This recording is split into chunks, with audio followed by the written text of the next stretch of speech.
생각하고 있습니다.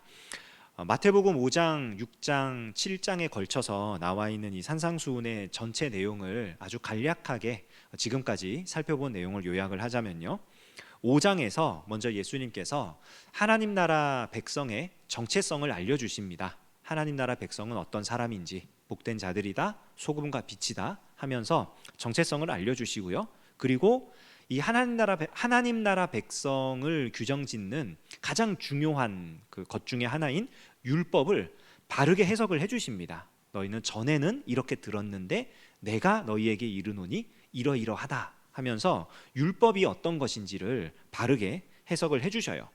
그리고 6장으로 넘어서면서 그 바른 해석을 바탕으로 그러면 그 말씀대로 율법대로 살아가는 자가 가져야 할 경건한 삶의 모양이 어떠한지를 우리에게 알려주십니다. 그래서 6장 전반부에는 종교 생활에 관련된 구제라든지 기도라든지 금식이라든지 하는 누가 봐도 경건하고 누가 봐도 거룩해 보이는 그 종교 활동을 통해서 경건함이 사람들 앞에서가 아니라 하나님 앞에서 행해져야 한다라는 걸 알려주시고요. 그리고 6장 후반부는 지난주 그리고 그 지난주에 나누었는데 경제활동을 중심으로 해서 우리가 이 땅에 사는 동안 어떤 삶을 살더라도 하나님께서 우리의 주인 되심을 잊지 말아야 한다. 돈에 현혹되면 안 된다. 다른 주인을 섬기면 안 된다 해서 이 경건한 삶이라는 게 종교적인 어떤 행동들이든 아니면 아주 일상적인 경제적인 그런 활동들이든 무엇이 되었든지 간에 하나님을 아버지로 섬기고 하나님을 주인으로 섬기는 그러한 삶이 바로 경건한 삶이다라는 걸 알려주셨어요. 자, 여기까지 이제 5장 6장 내용인데, 여기까지 살펴보게 되면은 경건한 삶이라는 게 개인적인 삶으로 끝나는 것처럼 보입니다. 그러니까 기도도 하나님 앞에서 1대1로 하는 거죠. 구제활동, 왼손이 오른손이 하는 걸 왼손이 모르게 하는 거죠. 금식, 사람들 앞에 보이는 것보다 하나님 앞에 보이는 게 중요하다 했죠. 경제활동, 하나님을 주인으로 섬겨서 하나님 원하시는 대로 그 목적을 가지고 그렇게 살아갈 수 있도록 했어요. 근심 걱정 없이 하나님이 나의 모든 필요를 채워주시고 하나님이 내 삶을 인도해 주심을 믿고 신뢰하며 살아가게 되었어요. 자, 그런데 진짜 경건한 삶은요, 개인적인 삶에서뿐만이 아니라 타인과 더불어 사는, 함께 사는 삶에서도 드러나게 되어 있습니다. 드러나야만 합니다. 그래서 오늘 우리 읽었던 이 7장 1절부터 14절까지를 보면요, 이 말씀들이 전부 다 다른 사람들과의 관계 속에서 나타나는 모양들이에요. 다른 사람들과의 관계 속에서.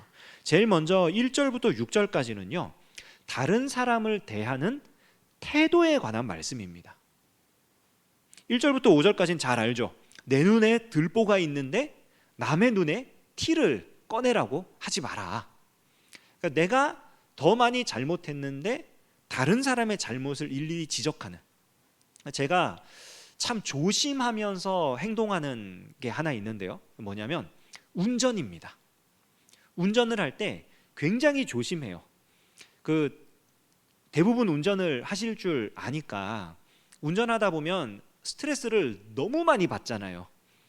그 정말 빨리 달리는 사람도 있고 정말 이상하게 운전하는 사람도 있고 그렇단 말이에요. 그래서 운전을 하다 보면 나도 모르게 거친 말이 나오고 험한 그런 표정이 생기고 그래요. 그런데 어느 날 제가 깨달은 게 뭐냐면, 누가 제 앞에 끼어들었어요. 그래서 화가 났어요. 그래서 아이고 화를 표출하고 그러고 한 5분만 가잖아요. 그럼 제가 그렇게 끼어들 일이 생기더라고요. 급하게 끼어들어야 돼. 나도 지금 길을 놓치고 있어. 빨리 그렇게 가지 않으면 안 돼요. 누가 내 앞에서 급정거를 했어. 쓰면서 사고 나지 않으려고 하면서 막 화가 엄청 났는데 며칠 지나지 않으면 내가 또 그런 일이 생겨요. 내 앞에 장애물이 생겨서 급정거를 해야 되고. 그러니까 운전을 하다 깨달은 게, 이게 저 사람이 뭐 원래 저런 습관을 가진 걸 수도 있지만 피치 못할 사정으로 저렇게 운전을 할 수밖에 없을 수도 있다라는 걸 잊지 않으려고 굉장히 노력을 합니다. 그래서 저희 아이들하고 같이 운전을 해서 다닐 때도요, 그 아이들하고 있을 땐 특별히 더 조심해요. 그냥 혼자 운전할 때는 그냥 혼자 속으로 욕하고 그냥 말면 되는데 애들은 함께 있으면 배우잖아요. 그래서 막 거칠게 운전하고 험하게 운전하는 사람이 지나가면 저는 아이들한테 그럽니다. 화장실이 급한가 봐 저분이. 보내드려야 돼. 빨리 보내드려야 돼. 이러면서 그냥 막 하는데 내 눈에 들보, 다른 사람의 티 제일 많이 발견하는 곳이 그런 거죠. 나도 똑같이 하면서 사실은 다른 사람을 굉장히 비난하고 정죄하고. 근데 6절 말씀을 보면요, 이게 앞에 하고 좀 상관없는 이상한 얘기가 잠깐 나오거든요. 거룩한 것을 개에게 주지 말며 너희 진주를 돼지 앞에 던지지 말라. 그들이 그것을 발로 밟고 돌이켜 너희를 찢어 상하게 할까 염려하라. 뭔가 좀 안 맞는 것 같아요. 앞에는 들보도 내 눈에 들보, 남의 눈에 티 얘기하면서 그래 나를 돌아봐야지 그런 이제 말씀인 것 같은데 갑자기 6절은 뭔가 연관이 안 되는 별개의 말씀으로 이해를 해도 됩니다. 이해를 해도 되는데 타인과의 관계 속에서 남을 대하는 태도의 관점에서 이 말씀을 보면요, 이건 무슨 얘기냐면은 그렇게 내 눈에 들보를 찾아봤어요. 찾아봤더니 나한테 들보가 없어. 그렇다 할지라도 다른 사람의 티에 대해서 맹렬하게 지적하고 비난하지 말라는 거예요. 나는 잘못한 거 없으니까 저 사람 정말 나쁜 놈이야 그러지 말라는 거예요. 왜냐하면 그렇게 하면 오히려 공격을 당하게 된다는 거죠. 잠언 9장 7절 8절을 보면요, 이런 말씀이 있거든요. 거만한 자를 징계하는 자는 도리어 능욕을 받고 악인을 책망하는 자는 도리어 흠이 잡히느니라. 거만한 자를 책망하지 말라. 그가 너를 미워할까 두려우니라. 지혜 있는 자를 책망하라. 그가 너를 사랑하리라. 그러니까 이게 내 자신을 돌아봤을 때 나는 정말 잘못이 없고 정말 잘하고 있고 아무런 흠잡을 것도 없고 그렇게 살고 있어요. 근데 다른 사람을 보니까 저 사람이 너무너무 잘못 살고 있는 거예요. 너무너무 나쁜 짓을 하고 있고 너무너무 욕먹기에 아주 합당한 그런 삶을 살고 있단 말이에요. 그럴 때 그냥 무작정 가서 비난하게 되면 오히려 그들이 나에게 능력을 준다. 오히려 그들이 나를 공격하게 된다. 이게 그 얘기예요. 그러니까 거룩한 것을 개에게, 돼지에게, 개나 돼지는 유대인들 입장에서는 사실은 이방인들이거든요. 그러니까 율법의 기준으로 봤을 때 자기는 율법을 잘 지키는데 저 사람은 율법을 안 지킨단 말이에요. 근데 저 사람은 사실은 율법을 몰라요. 이방인이에요. 그런 자에게 율법의 기준을 들이대면서 너 왜 율법대로 살지 않아? 라고 비난하거나 정죄하지 말라는 거예요.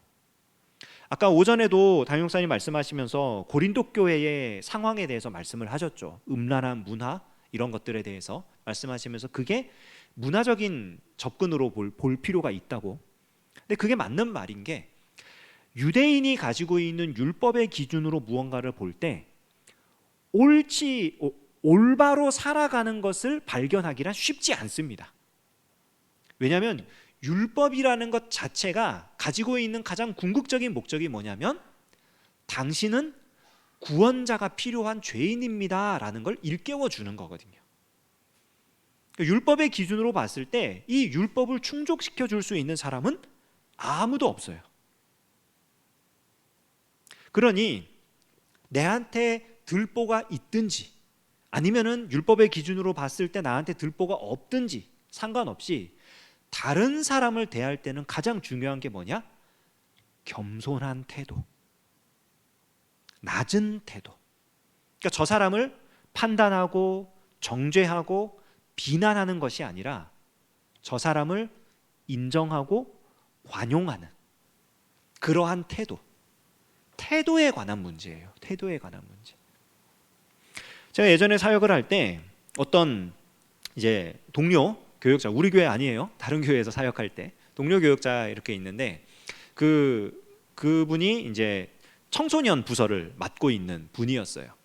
근데 어느 날 교회를 이렇게 다니는데 그 오전에 여름이었던 것 같아요. 한여름에 출근을 했습니다. 출근을 했는데 그때는 이제 9시까지 출근인데 저는 조금 일찍 출근을 했어요. 항상 조금 일찍 출근해서 8시 반이 조금 안 돼서 교회를 왔습니다. 와서 교회를 한 바퀴 이렇게 둘러보고 사무실로 들어가는데 그 우리 교회에 이제 영화부실 같은 그런 공간이 있었어요. 그 교회도 이렇게 1층에 옆쪽으로 이렇게 가면은 그 이렇게 신발 벗고 들어가서 편하게 있을 수 있는 그 공간이 있는데 거기가 문이 항상 잠겨 있어야 하는데 문이 열려 있는 거예요. 그쪽 공간으로 넘어가는 문이. 그 방은 닫혀 있고 그 넘어가는 문이 열려 있어서 이상하다. 왜 이 문이 열려 있지? 관리 집사님이 지금 나올 시간이 아닌데? 그러고 거기를 갔어요.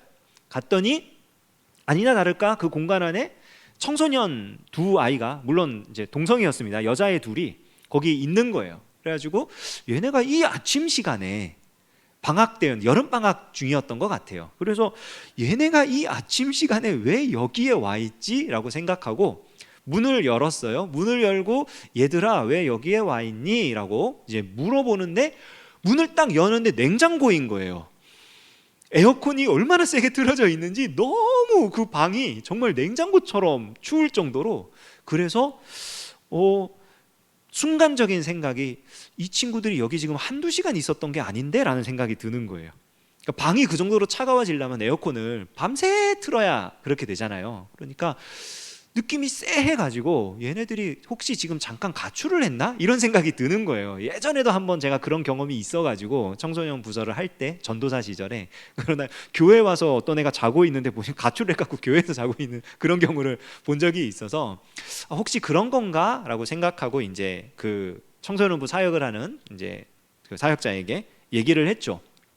출근을 했길래 아침에 내가 아침에 잠깐 가보니까 아이들이 와 있더라. 아이들이 이제 청소년 아이들이니까 제가 이제 청소년 부서가 아니었으니까 그 담당 교역자니까 가서 상황을 좀 확인을 해보면 좋겠다. 이렇게 말을 했어요. 그냥 가서 상황을 좀 확인하면 좋겠다. 그랬더니 이제 이분이 가가지고 걔네들을 다 이제 너네 집에 가버려 이러고 다 쫓아내고, 그 다음에 이제 교회에서 그때 자습실 같은 거를 운영을 했어요. 그 중고등부 아이들 와서 마음껏 공부하라고. 이렇게 그곳이 그런 공간이었던 건데 오늘부터 폐쇄 그러면서 문을 딱 걸어 잠그고 열쇠를 그냥 다 자기가 수거해가지고 아무도 안 주고 그렇게 이제 조치를 하는 거예요. 그래가지고 너무 답답한 거죠, 속마음이. 왜냐면은 저는 개인적으로 그 가서 상황을 확인해 봐라 라고 하는 게 저 아이들이 지금 가출을 한 건지, 왜냐면 밤새 거기 있었다는 정황이 보이니까 그거를 뭐 일일이 캐 물어볼 수는 없고, 정황이 그렇게 보이니까 아이들의 상황을 좀 확인하고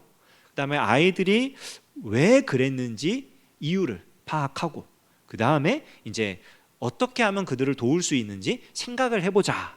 저는 제 말에 함축된 말은 이거였어요. 이거를 이제 함축해서 그냥 상황을 좀 살펴보면 좋겠다 이렇게 표현을 했던 건데, 그분은 이게 어떻게 받아들인 거냐면 왜 아이들이 허락도 받지 않고 교회에 와서 밤새 에어컨을 틀고 놀고 있었는가, 앞으로는 절대 그런 일이 일어나지 않도록 해라, 이렇게 받아들인 거예요, 그분은. 그러니까 가서 그렇게 조치를 했고, 그렇게 조치한 것까지는 그냥 그러려니 했는데, 그래서 이제 그 부서의 당시 부장님이었나 뭐 총무님이었나 맡고 있던 권사님하고 그 남편 되시는 장로님하고 그 교역자하고 대판 싸움이 났어요.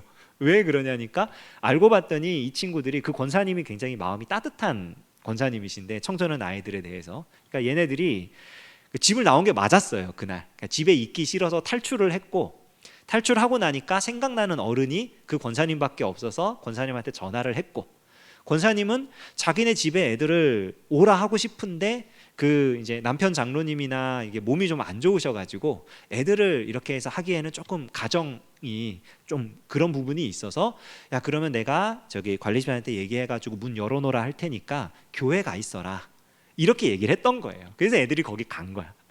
그러니까 그렇게 이제 일이 진행이 되니까 이 권사님은 정말 졸지에 자기가 이상한 사람 된 거잖아요. 애한테 잠깐 피해 있어라 라고 제공을 했는데 이거를 교역자가 와가지고 나가 이러고 쫓아내고 이러니까 이 권사님 그것 때문에 너무 속상하고, 아이들은 아이들대로 이제 상처받고, 교역자는 또 교역자대로 다시는 이런 일이 일어나지 않도록 해야 되는데 이제 머릿속에 그게 딱 이제 고정이 돼버렸으니까 난리가 났던 그런 일이 있습니다. 나중에 이제 대화하면서 서로 풀려고 굉장히 노력은 했는데, 어쨌든 말귀를 못 알아듣는다 혹은 판단의 기준이 다르다. 이게요, 요즘 시대에도 이렇게 일어나요. 제가 제 얘기를 길게 했지만 정말 사소하고 작은 일에도요, 이런 율법, 유대인의 율법과 율법 없는 이방인의 삶 이렇게 거창하게 얘기하지 않고 정말 단순하게 내가 보는 관점과 다른 사람이 보는 관점, 이것만 놓고 봐도 이런 갈등과 어려움이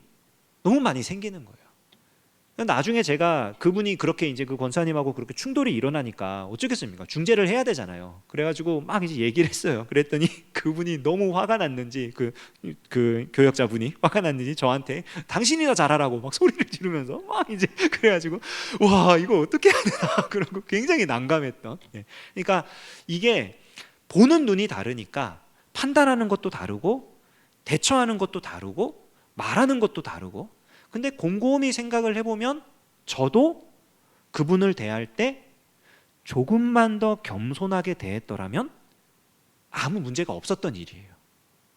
제가 처음 얘기할 때부터 가서 상황을 좀 파악해봐라 하지 않고 제가 처음부터 내가 이렇게 봤는데 이런 것 같습니다.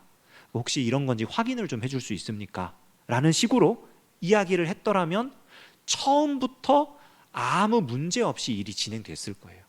그런데 저부터가 첫 단추를 잘못 끼니까 나중에는 그게 부메랑이 돼서 돌아오는 거예요. 겸손한 태도, 다른 사람을 대할 때는 언제나 낮은 자세로 사람을 대할 필요가 있다. 그리고 7절부터 12절까지의 내용을 보면요, 다른 사람에 대해서 하는 행동에 대한 걸로 우리가 이해를 할 수 있습니다. 그리고 우리가 잘 아는 말씀이죠. 구하라, 찾으라, 두드리라. 우리는 이 말씀을 기도와 연관해서 많이 생각을 합니다. 구하고 찾고 두드리고, 그렇기 때문에 우리는 하나님께 구하고 하나님의 응답을 찾고, 그리고 하나님께서 응답해 주실 때까지 문을 두드립니다. 그런데요, 구하라, 찾으라, 두드리라 그러면서 12절을 보면요, 그러므로 무엇이든지 남에게 대접을 받고자 하는 대로 너희도 남을 대접하라. 이것이 율법이요 선지자니라. 이렇게 말씀을 하세요. 그러므로 구하고 찾고 두드려라. 받고 싶은 게 있는가? 그럼 구해라. 찾고 싶은 게 있는가? 찾아라. 얻고 싶은 게 있는가? 문을 두드려라. 그러면 주실 것이다. 그러니까 받고 싶은 대로 남에게 먼저 베풀어라. 이 말씀인 겁니다. 전도서 11장 1절 2절 말씀을 보면요, 이런 말씀이 있어요. 너는 내 떡을 물 위에 던져라. 여러 날 후에 도로 찾으리라. 7에게나 8에게 나눠줄지어다. 무슨 재앙이 땅에 임할는지 내가 알지 못함이니라. 이 말씀 그냥 겉으로 봤을 때 무슨 분산 투자하는 그런 느낌입니다. 7, 8에게 나눠주고 뭐 이렇게 하고, 그래서 뭔가 나중에 돌아올 이득을 먼저 투자를 해라, 이런 말씀으로 우리가 생각할 수 있는데 그게 아니고요, 이거는 베풀라는 말씀이에요. 너는 네 떡을 물 위에 던져라. 이거는 물이 위에서 아래로 흐르잖아요. 그러니까 물론 떡은 무겁기 때문에 가라앉습니다. 그러니까 물리적인 얘기가 아니에요. 그러니까 위에서 아래로 흐르는 물에 떡을 던지면 이 떡이 아래로 갈 거 아닙니까? 방향이 위에서 아래로 가니까. 그러니까 나보다 더 이것을 갈급하게 필요로 하는 사람에게 흘러갈 거란 말이에요. 그러면 내 필요는 누가 채워주는 거냐면 나보다 더 많이 있는 자가 그 위에서 흘려보낸 떡이 내 필요가 되는 거예요. 내가 베풀면 남의 베푸는 호의로 내가 살아가는 것을 경험하게 될 것이다. 이 말씀을 전도서에서 하고 있는 겁니다. 7이나 8에게 나눠줘라. 이거는 어떤 특정한 사람을 딱 골라가지고 저 사람은 내가 도와주면 나중에 반드시 갚을 사람이야. 저 사람은 나한테 신세를 지으면 그냥 지나가지 못할 사람이야. 저 사람은 내가 투자하기에 정말 적합한 사람이야. 그러지 말라는 거예요.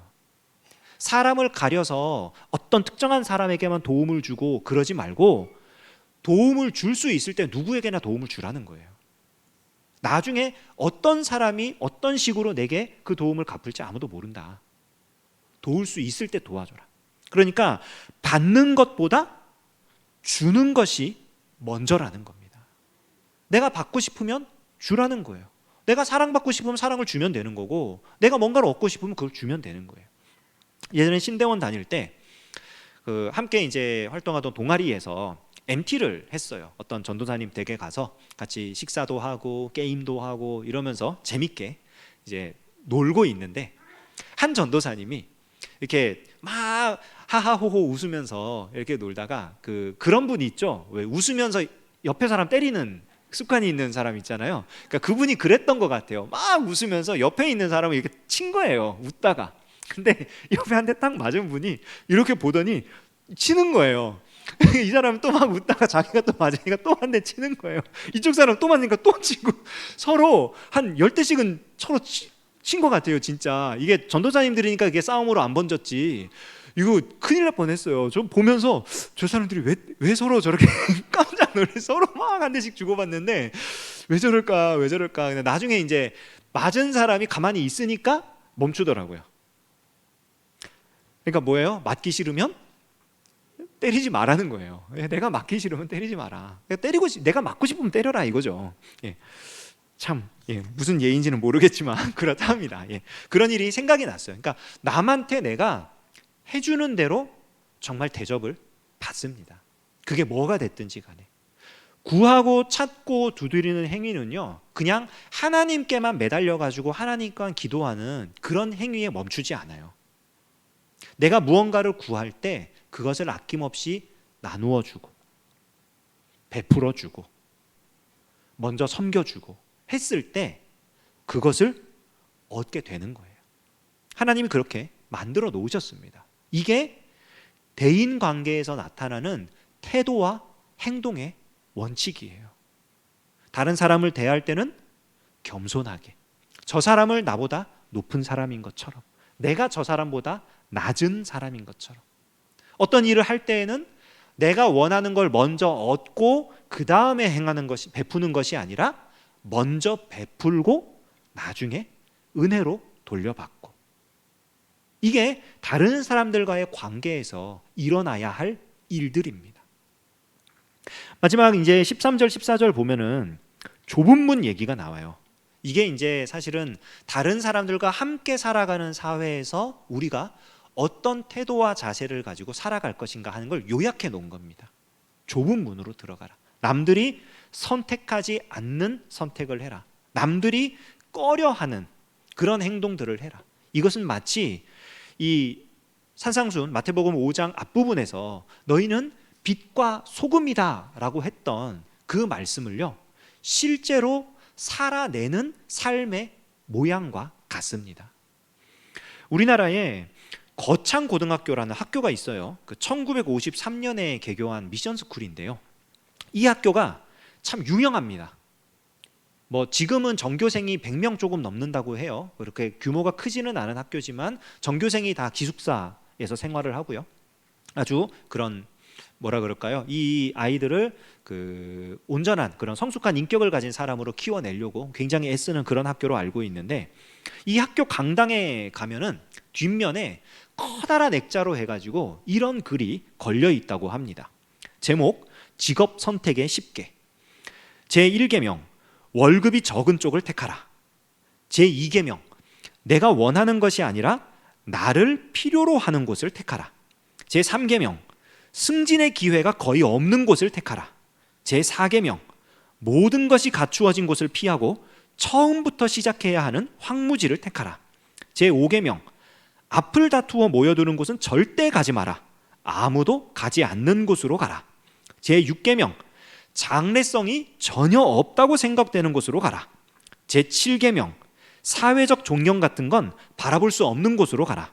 제8계명, 한가운데가 아니라 가장자리로 가라. 제9계명, 부모나 아내나 약혼자가 결사 반대를 하는 곳이면 틀림없다. 의심치 말고 가라. 제10계명, 왕관이 아니라 단두대가 기다리고 있는 곳으로 가라. 어마어마하죠? 실제로 이렇게 사는 사람이 있을까요? 만약 누군가가 실제로 이렇게 산다면 우리는 그 사람을 뭐라고 부를 수 있을까요? 바보? 이런 사람이 의인입니다. 의로운 사람. 이런 사람이 경건함을 타인과의 관계 속에서 증명해내는 사람입니다. 경건함, 거룩함, 의로움, 이거는요 하나님과 나 사이의 1대1에서만 용납되는, 1대1에서만 세워지는 그런 것이 아니에요. 거룩함은요, 경건함은요 반드시 의로운 삶으로 증명이 되어야 합니다. 그게 진짜 거룩함이에요. 오늘 우리가 살펴본 마태복음 7장 1절부터 14절까지 내용은요 바로 그것을 우리에게 알려주는 겁니다. 가장 적합한 예가 제가 찾았을 때는 이 거창고등학교 직업식경밖에 없었어요. 남들이 가지 않는 곳, 남들이 싫어하고 남들이 피하고, 남들이 봤을 때는 어리석어 보이고, 남들이 봤을 때는 참 보잘것없어 보여도 누군가는 반드시 거기 있어야 하고, 누군가는 반드시 해야만 하며, 누군가는 반드시 섬겨야만 하는 그 일, 그것을 담대하게 해나가는 그런 모습, 우리는 그것을 의로운 삶이라고 부를 수 있을 것입니다. 다시 한번 말씀드립니다. 경건함은요, 거룩함은요 개인적인 차원에 머무르는 것이 아니라 다른 사람들과의 관계 속에서 의로운 모습으로 나타나야만 합니다. 그것이 하나님께서 기뻐하시는 거룩한 삶의 모양입니다. 다른 사람들을 대할 때는 겸손한 태도로, 다른 사람들에게 무언가를 요구할 때는 내가 먼저 베풀어 줌으로써, 그리고 중요한 선택과 결단을 해야 하는 상황에서는 무조건 낮은 자리로 내려감으로써 우리가 그 일을 실천할 수 있을 것입니다. 바라기는 우리의 삶이 진정한 경건함을 나타내는 의로운 삶이 될 수 있기를 주님의 이름으로 축원합니다. 광고 말씀 드리겠습니다.